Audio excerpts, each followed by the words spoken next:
It's 9 a.m., June 12, 1999, and I'm standing in front of 300 friends, family, and strangers, and I'm about to sing, chant, and pray in a foreign language for the next 3.5 hours.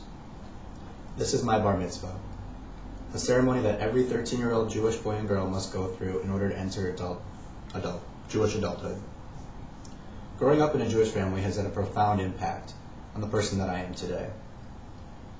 In my 23 years, I've had several encounters and I've had a ton of challenges, some rewarding and some difficult.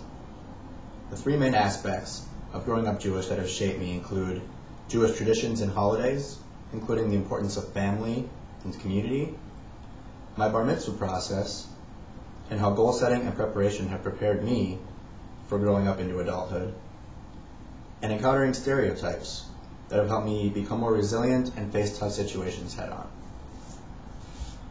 Growing up in a Jewish household always meant a lot of unique traditions and holidays. The Jewish traditions and holidays have taught me the importance of family and togetherness, both on a personal level and on a community level.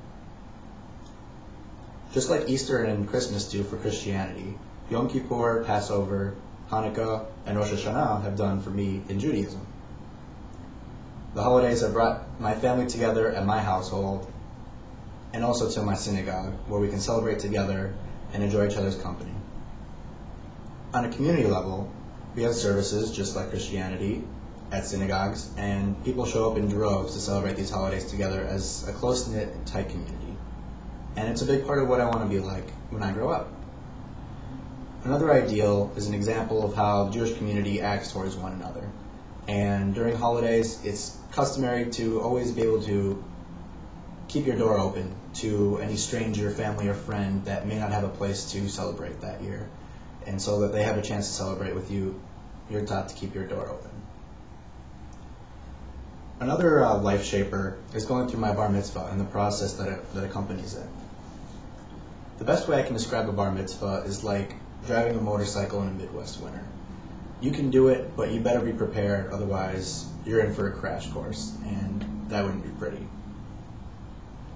In order to prepare for my bar mitzvah, I started at a very early age, 4 or 5.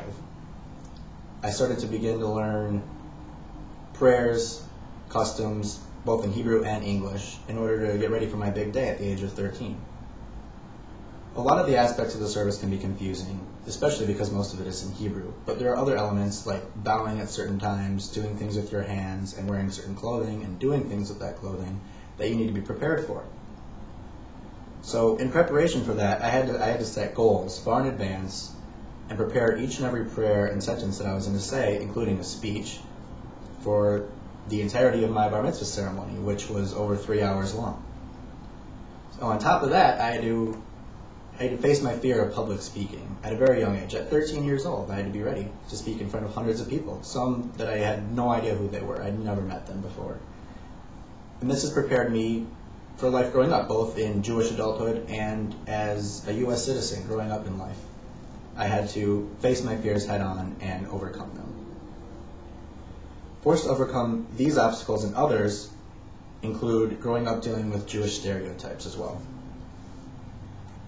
Growing up with Jewish stereotypes has made me feel separated and isolated at times. Being called names like Jew boy or people saying that you've been getting Jewed can be very uncomfortable growing up. I like to think of each stereotype as a door, and every time I walk through one, I feel like I've grown up a little bit. I've become a little bit more resilient. And that's helped me throughout life. You know, I started at a very young age dealing with these situations, and I feel a lot stronger for it now. Another aspect of these stereotypes is, say, leaving school early for a Jewish holiday, which would be probably during the week. Say on a Monday, I would have to leave school for a holiday called Yom Kippur. And so the week before, people would question you, well, why aren't you going to be at school on Monday? Well, it's because I'm Jewish and I'm different than you, so I'm going to be gone, sorry. And so people would figure out that you're Jewish and different, and it's hard to confront those situations at a young age sometimes. One other aspect of stereotyping is I actually had the opportunity to visit Israel a few years ago, and seeing what people there have to deal with is really interesting, including having soldiers everywhere and there's guns laying around everywhere. It's interesting how much they have to put up with to be able to celebrate their religion in Israel, and it really You feel like you take it for granted here, what we have in the U.S., but it really makes me appreciate what freedoms that we have here today as well.